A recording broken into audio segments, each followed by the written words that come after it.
जोहार गे बॉया को 29 और 30 दो अड़ी दुख रिया दिन चेदा से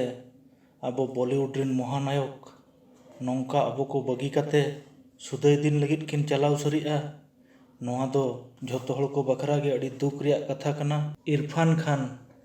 जहां बॉलीवुड हॉलीवुड एक्टर रे ताहे कना आको ओड़ा हड़ अकोय हो फिल्म रे बांग ताहे काते रहो आजा करामती और दिल दाड़ेते राजस्थान रेया जयपुर खन लॉस एंजल धाबी नो सुख और दुख इदी काते सेटर कन महानायक जहां सालाम बॉम्बे खन Life of Pi Amazing Spiderman Jurassic World धाबी ताड़ाम काते अब देश लगित अड़ीगान ᱧᱩᱛᱩᱢᱮ अर्जाव लेआ हड़मो रेया आजार खातिर एप्रिल 29 रे सुदय दिन लगित अब कोठन खने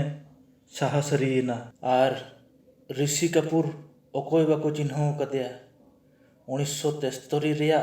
बॉबी खन 102 नॉट आउट मुल्क धाबी अकोय फिल्म जीवन रेया 45 वर्ष रे अड़ीगान सुपरहिट फिल्म एम अकाउट पोना ओना को मोदरे और ऋषि कपूर अकोय बाको चिन्ह कदेया 1973 अकोय फिल्म जीवन रेया 45 वर्ष रे अड़ीगान सुपरहिट फिल्म एम अकाउट बोना ओना को मोदरे दिन गे नेनेल साना लेकान फिल्म हुयुक कना दीवाना दामिनी साजन का घर पहले पहले प्यार इना मीना दिक्का हम दोनों याराना प्रेम ग्रंथ